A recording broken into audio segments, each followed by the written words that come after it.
Hey, good morning, everybody. Happy Sunday to you. Want to put out some messages here, catch people up, get people up to speed on a number of things.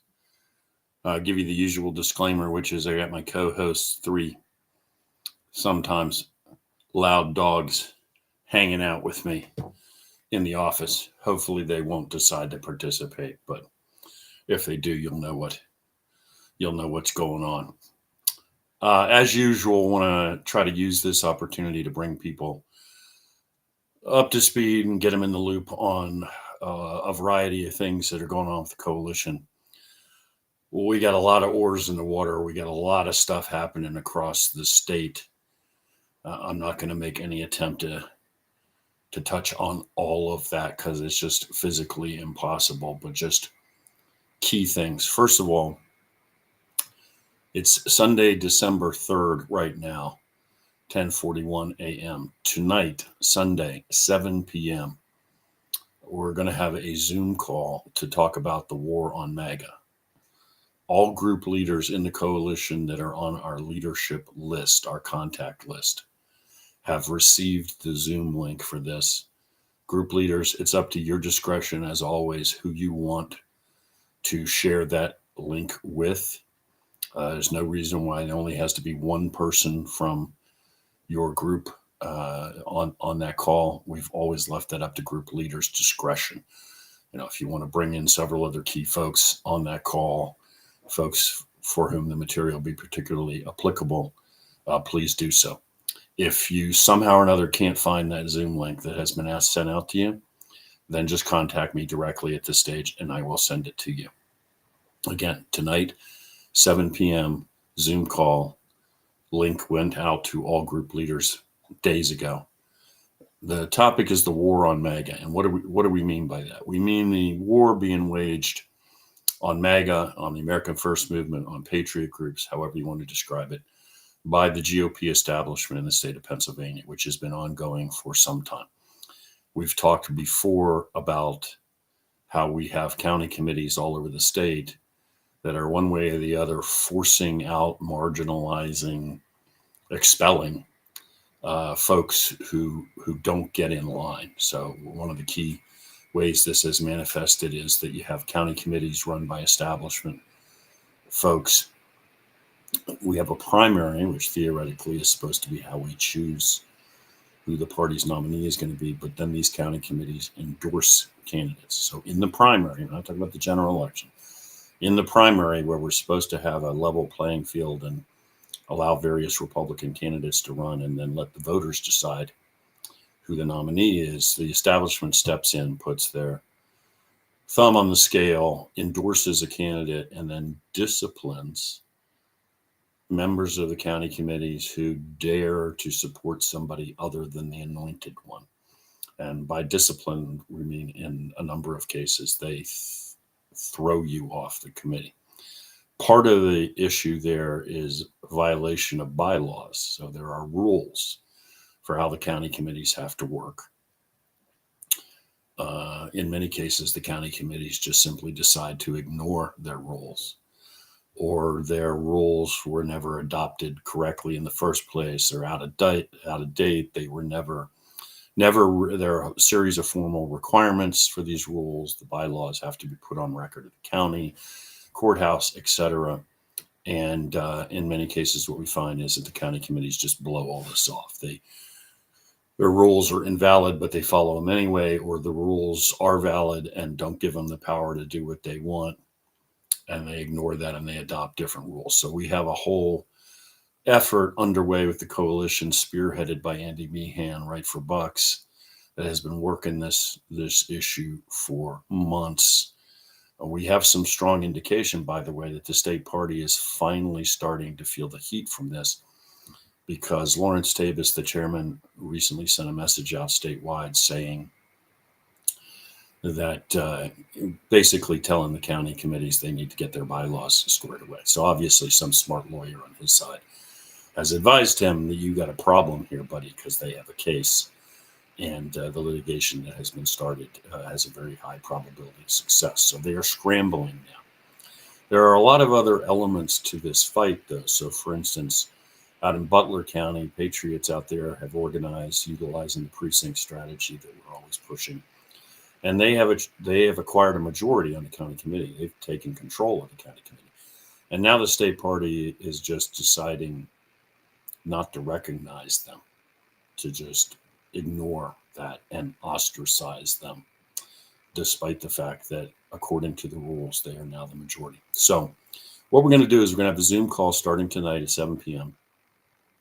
I'll kick the thing off. I'll let Andy Meehan jump in for a few minutes to talk about the broader effort against the GOP, and then we're going to have an individual from the Butler County GOP, a patriot, come on to bring you guys up to speed on what's happening. So part of this is just to bring you up to speed on what's happening, but then the real hope here is that we get a number of you guys involved and we begin to brainstorm how to fight this statewide and what to do next in addition to what's already underway. By the way, I recently wrote a third letter to Tabus as president of the coalition, asking him to communicate with us and work with us and stop this war on MAGA. He, to date, has not responded to any of my letters. I have zero expectation he will respond to any of my letters, because I think what you're seeing is the complete contempt that the establishment holds for the patriot movement. Okay, shifting gears.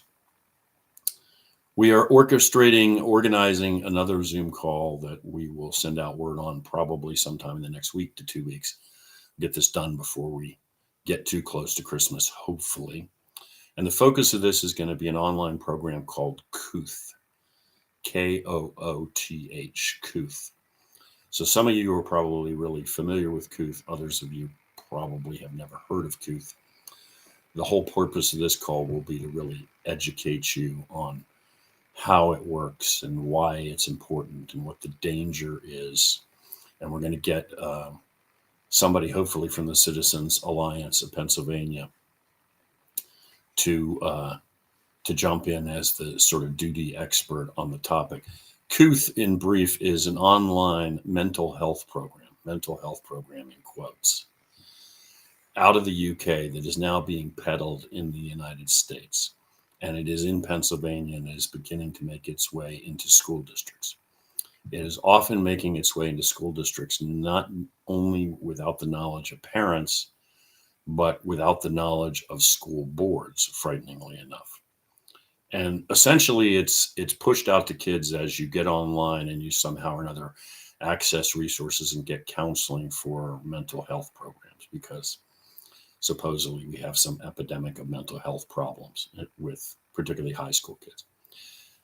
The real purpose of this is to push really radical transgender ideology. So basically, your 14-year-old girl gets onto this program without your knowledge or consent, parents, without really necessarily the school board even being aware that the program is made available. The 14-year-old begins to talk about how, whatever, she feels like she doesn't fit in, or people are mean to her, or she's confused. In other words, she's 14. And then the answer to this is from Kooth that all of this has to do with gender confusion. And basically, the problem is you were born into the wrong body and you're not really a 14-year-old girl, you're a 14-year-old boy. And the prescription is then, of course, to direct all sorts of material that reinforces that to her. And then the next thing you know, to begin to direct her to buy things like chest binders to crush her breasts so she could masquerade as a boy, etc. You can see where this is going. So Kooth pushes a radical transgender ideology and this idea that vast numbers of children have somehow been born into the wrong bodies. It pushes that while pretending to be some generic and benign mental health program.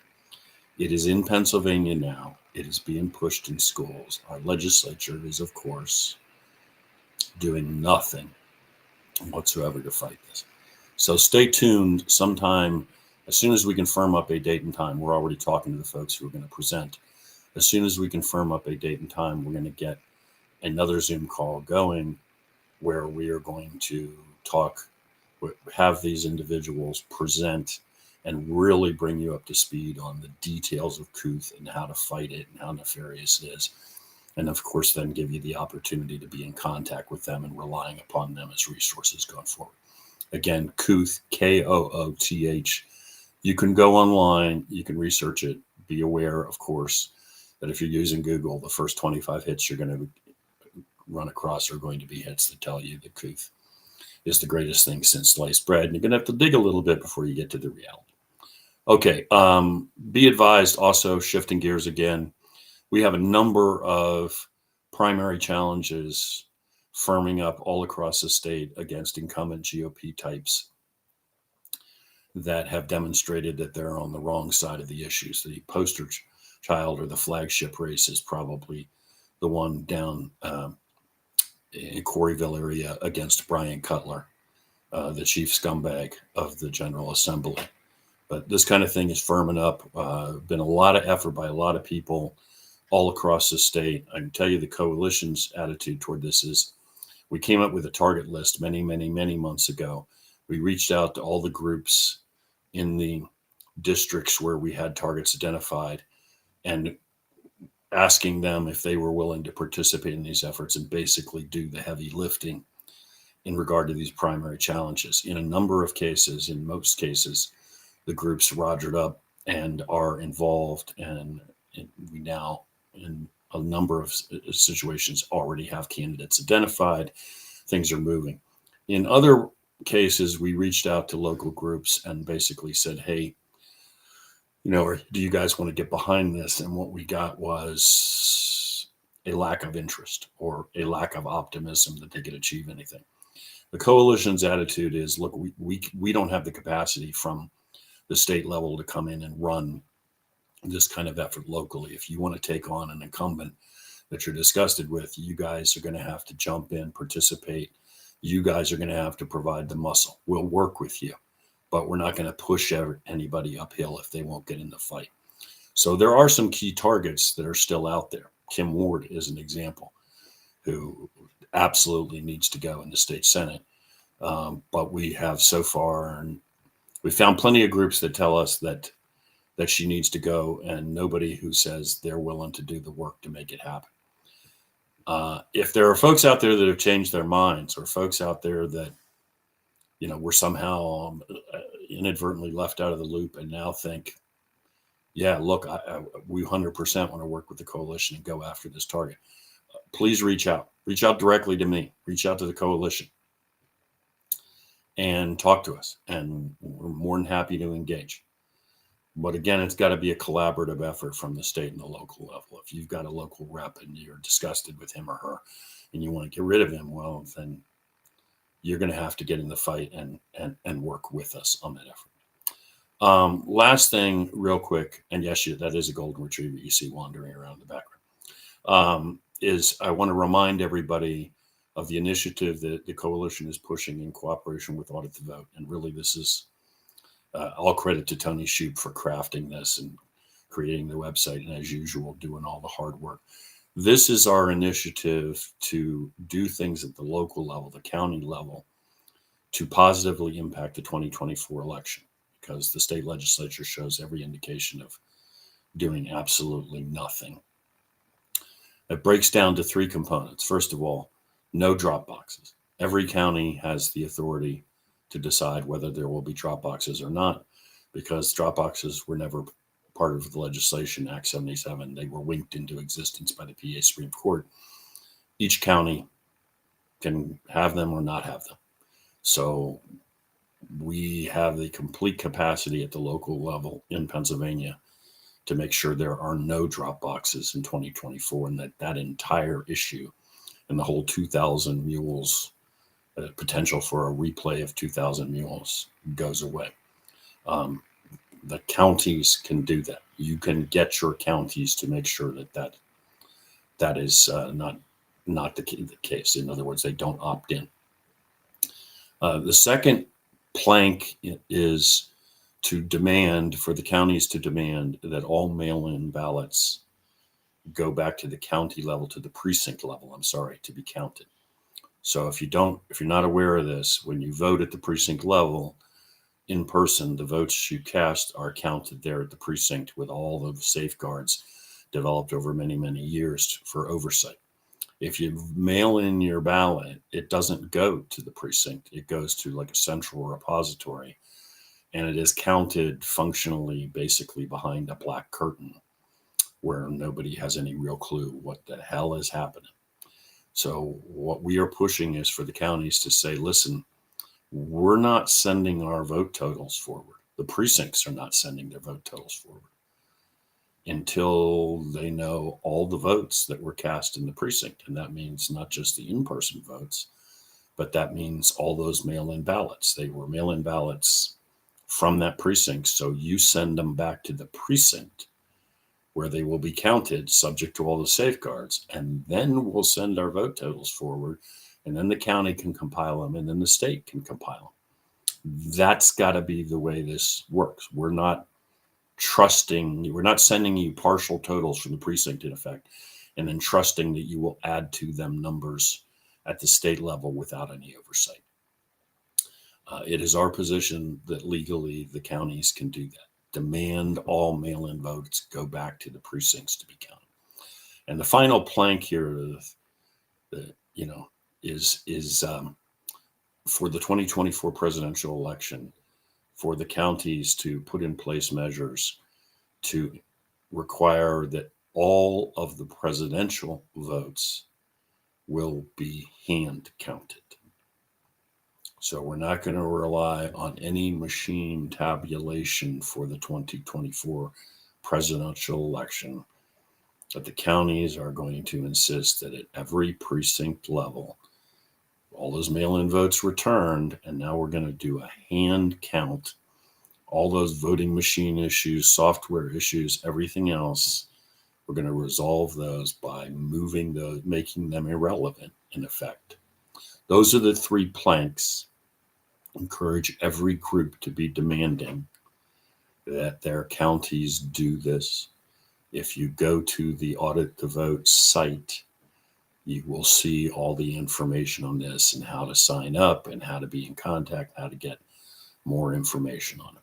Something really real, completely concrete, you guys can be doing.